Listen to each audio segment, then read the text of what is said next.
Hello बच्चों, मेरी पाठशाला में आपका आज फिर स्वागत है।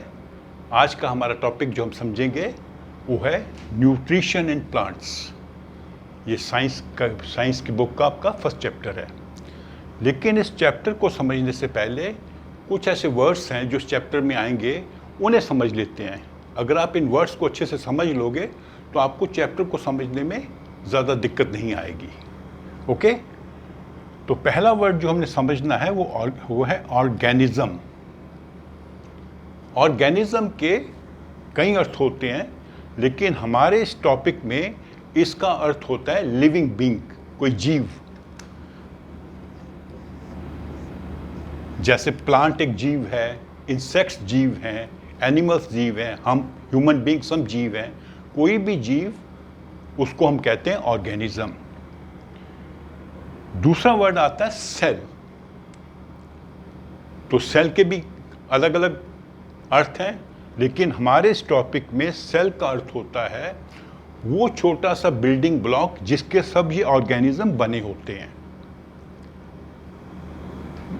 जैसे आपने देखी होगी, आपके पास या किसी बच्चे के पास देखी होगी आपने, वो प्लास्टिक के ब्लॉक्स होते हैं, उस ब्लॉक्स को जोड़ जोड़ के वो अलग चीज़ें बनाते हैं। या तो एरोप्लेन बना लेंगे, या कोई बिल्डिंग बना लेंगे, या कोई गाड़ी बना लेंगे। तो वो जैसे बिल्डिंग ब्लॉक्स से हम अलग अलग चीज़ें बनाते हैं, वैसे ही जो सेल से सभी ऑर्गेनिज्म बने हुए हैं। सेल होता क्या है? एक छोटा सा जो बहुत ही, मतलब हम उसको आंख से देख नहीं पाएंगे, उसको हम माइक्रोस्कोप के नीचे ही देख पाएंगे।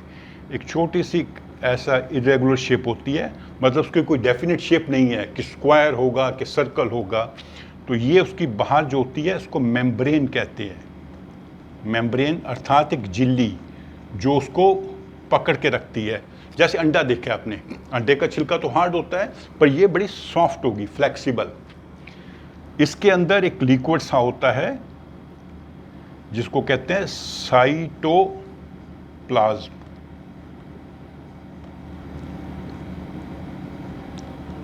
थोड़ा सा गाढ़ा सा तरल पदार्थ होगा। उसके बीच में एक छोटा सा बॉल टाइप होता है जिसे कहते हैं न्यूक्लियस, NUCLEUS। तो ये एक सेल है, और ऐसे ही करोड़ों सेल से, अरबों सेल से अलग अलग जीव बने होते हैं।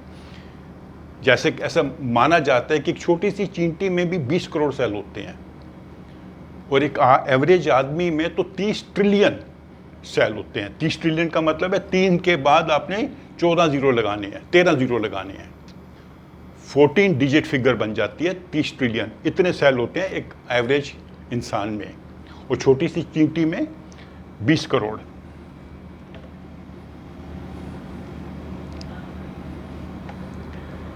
उसके बाद नया अगला वर्ड आता है न्यूट्रिएंट्स।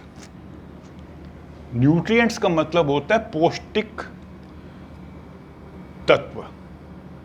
जो हम खाना खाते हैं उसमें अलग अलग प्रकार के पौष्टिक तत्व होते हैं, और ये हर जीव को, हर ऑर्गेनिज्म को इनकी ज़रूरत होती है। हम क्यों खाना खाते हैं, क्यों इनकी न्यूट्रिएंट्स की ज़रूरत होती है, वो हम समझेंगे जब हम अपने टॉपिक पे आएंगे। तो बेसिकली न्यूट्रिएंट्स होते हैं पौष्टिक तत्व जो खाने में पाए जाते हैं, जैसे carbohydrates, proteins, vitamins, fats. Nutrition, nutrient से बना है वर्ड न्यूट्रिशन, पोषण। इसका मतलब पोषण भी होता है, इसका मतलब पाचन भी होता है। हम जो खाना खाते हैं और जो हमारा वो डाइजेस्ट होता है उसको न्यूट्रिशन कहते हैं। तो हम सब न्यूट्रिशन के लिए, हमें सबको न्यूट्रिशन की आवश्यकता होती है। उसके नेक्स्ट वर्ड आता है ऑटोट्रॉफ्स। ऑटोट्रॉफ्स, ऑटोट्रॉफ्स का तात्पर्य होता है वो ऑर्गेनिज्म जो अपना खाना स्वयं बनाते हैं, वो आत्मनिर्भर हैं अपने खाना बनाने में। और ये सिर्फ प्लांट्स होते हैं। सभी प्लांट्स, अधिकतर प्लांट्स ऑटोट्रॉफ्स होते हैं, और जिस तरीके से वो खाना बनाते हैं उसको कहते हैं ऑटोट्रॉफिक। तो ये तरीका है, मोड है, मेथड है, और ये वो नाम है उन प्लांट्स का, उन जीवों का, उन ऑर्गेनिजम्स का जो अपना खाना स्वयं बनाते हैं, वो दूसरों पे निर्भर नहीं है।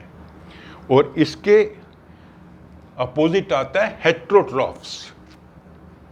हेट्रोट्रॉफ्स वो जीव हैं वो दूसरे पे निर्भर हैं अपने खाने के लिए, वो दूसरे का बनाया हुआ खाना खाते हैं। जैसे मान लीजिए हिरन जो है वो घास और पत्ते खाता है, तो घास और पत्ते अपना खाना खुद बनाते हैं, हिरन उस घास और पत्तों को खाता है। और शेर हिरन को खाता है, तो शेर को पोषण मिलता है हिरन खाने से, और हिरन को पोषण मिलता है घास और पत्ते खाने से। तो वो हो गए हेट्रोट्रॉफ्स। लेकिन जो ऑटोट्रॉफ्स हैं प्लांट्स, वो अपना खाना स्वयं बनाते हैं, ग्रीन प्लांट्स। फिर एक वर्ड आता है सेप्रोट्रॉफ्स। सेप्रोट्रॉफ्स भी अपना खाना खुद बनाते हैं, लेकिन उनका जो खाना बनाने का तरीका थोड़ा अलग होता है। वो क्या करते हैं कि जो वेजिटेशन डेड है या मर रही है, सड़ रही है, गल रही है, उस पे वो ग्रो करते हैं और उससे अपना खाना बनाते हैं। उस मेथड को कहते हैं सेप्रोट्रॉफिक, और वो ऐसे प्लांट्स को कहते हैं सेप्रोट्रॉफ। जैसे मशरूम होती है, मशरूम एक सेप्रोट्रॉफ है। तो अगला वर्ड आता है क्लोरोफिल। ये एक बड़ा इंपॉर्टेंट वर्ड है।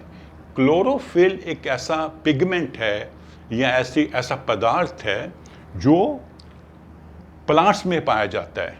कहाँ पर पाया जाता है? प्लांट्स के पत्तों में, या उनकी ग्रीन ब्रांचेस में, या जिनके पत्ते नहीं होते उनके स्टेम में पाया जाता है।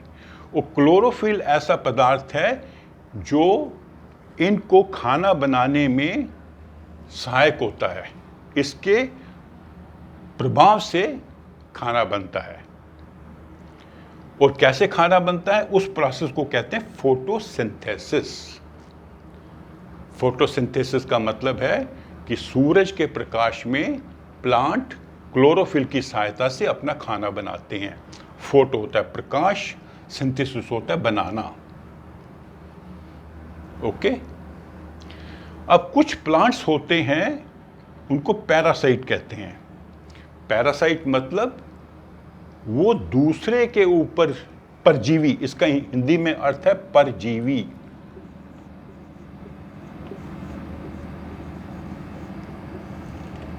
ये अर्थ है पैरासाइट का।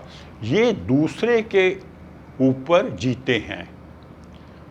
मान लीजिए कोई बेल है, वो किसी पेड़ पर चढ़ जाती है, तो जो खाना पेड़ बनाएगा वो बेल उसको खींच लेती है, उसको अपने सोख लेती है, और धीरे धीरे पेड़ सूख जाता है। तो जिस पेड़ पर वो अपना चढ़ती है उसको कहते हैं होस्ट। और ये हो गया पैरासाइट। होस्ट का एक्चुअली अर्थ होता है मेज़बान। जैसे आपके घर में कोई गेस्ट आए तो आप होस्ट हो गए, वो आपका गेस्ट है, वो आपका मेहमान है, आप उसके मेज़बान हैं।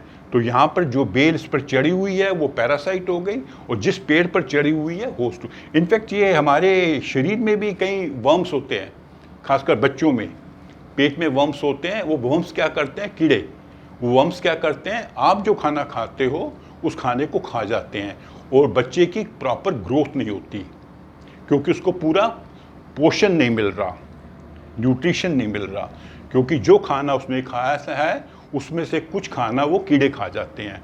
तो दे आर पैरासाइट्स।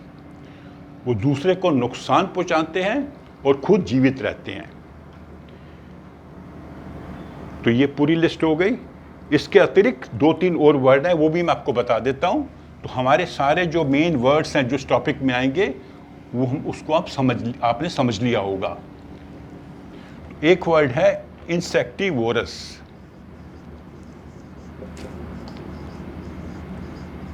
इंसेक्टिवोरस ये इंसेक्ट से बना है।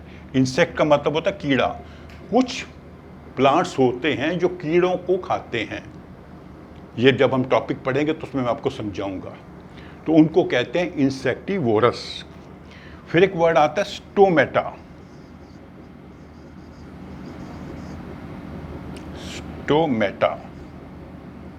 स्टोमेटा क्या होता है कि जो प्लांट्स के पत्ते होते हैं उनमें छोटे छोटे बिल्कुल माइन्यूट, इतने छोटे कि हमको दिखाई ना दे, जैसे हमारे स्किन पे हैं जहाँ से पसीना आता है, सुराख होते हैं जिनको पोर्स कहते हैं, PORES, पोर्स, ये सुराख होते हैं।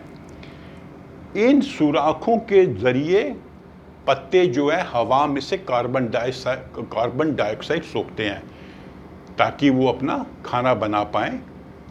तो ये जो पोर्स होते हैं, इनके आसपास छोटा छोटा एक सेल्स का सर्कल सा होता है, उनको बचाने के लिए, उनको प्रोटेक्ट करने के लिए, उनको कहते हैं guard cells, GUARD, guard cells. Guard होता है चौकीदार, तो चौकीदारी करने के लिए सेल्स होते हैं, सेल्स को बचाने के लिए। ये आपको दिखेगा नहीं, ऐसे पत्ता देखने से दिखेगा नहीं, माइक्रोस्कोप के अंदर देखना पड़ेगा। तो ये जो स्पोर्स हैं जिनके द्वारा वो कार्बन डाइऑक्साइड को एब्जॉर्ब करते हैं अपना खाना बनाने के लिए, उसको कहते हैं स्टोमेटा। फिर एक वर्ड आता है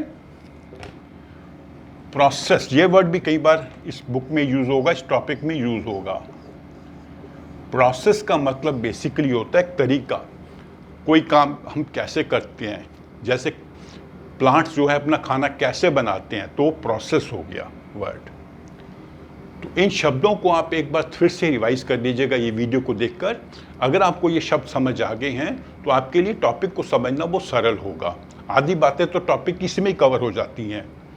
तो अगर आपको अभी भी किसी पॉइंट पे डाउट है तो आप ऐसा करना, मेरे कमेंट बॉक्स में वो लिखना, तो मैं आपको अगले वीडियो में समझाऊंगा। तो अगर आपको ये वीडियो आज की अच्छी लगी है तो इसको आप लाइक करो, अपने फ्रेंड्स के साथ शेयर करो और मेरे चैनल को सब्सक्राइब करो। Thank you.